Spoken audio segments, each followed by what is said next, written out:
The article also emphasizes the importance of ocular safety, both for the vet patient and vet team, to prevent complacency when utilizing new technologies, such as laser surgery or laser/photobiomodulation, (PBM) medical therapy in our workplace.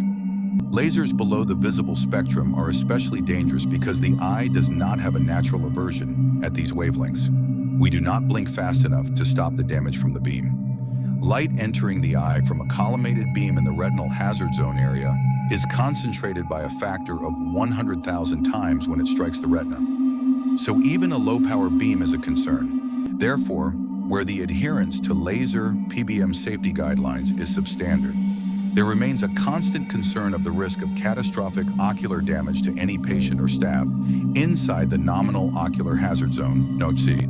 The good news is that it is relatively simple and cheap to maintain an appropriate level of safety in any and all veterinary laser PBM workplace scenarios. The first and foremost priority is the use of ocular shielding devices for the therapist and the pet. Too many images abound on social media wherein the veterinary laser PBM patient is without protective safety goggles and hence left at an increased risk of ocular injury. Where a laser machine is in use, there are no situations where it is acceptable for the animal not to be wearing some form of protective eye shielding. The pet should be fitted with certified animal laser safety glasses, and all personnel in the room should also be wearing a set of laser safety glasses certified for humans.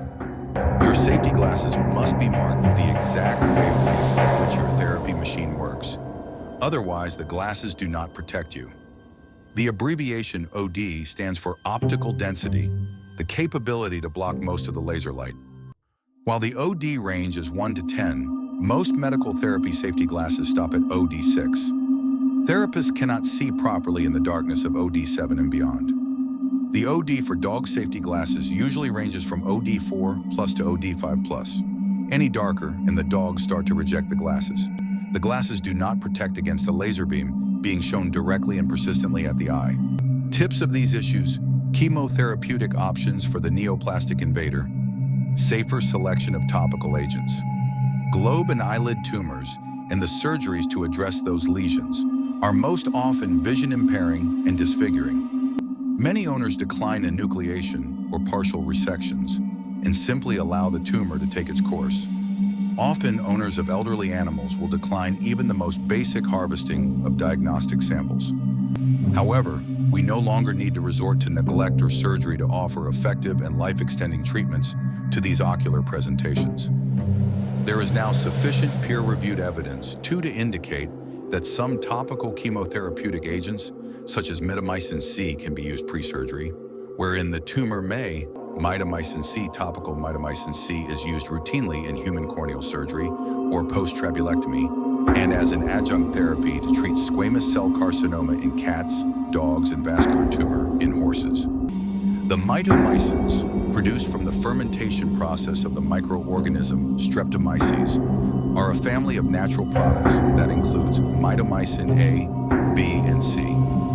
Mitomycin C was the first recognized bioreductive alkylating agent and has been widely used clinically for anti-tumor therapy.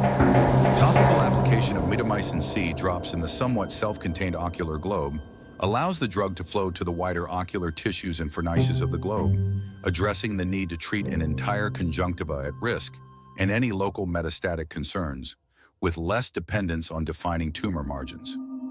As activation is inhibited by an oxidizing environment, mitomycin C has selective toxicity for hypoxic tumors and potentially suppresses their growth.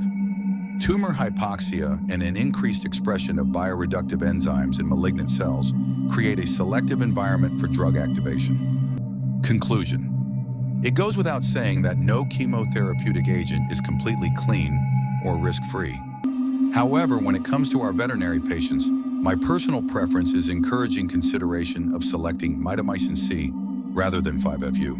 I would encourage veterinary practitioners to download papers referenced at 1, 6, 7, 8, and 9 below on the use of mitomycin C in the veterinary patient.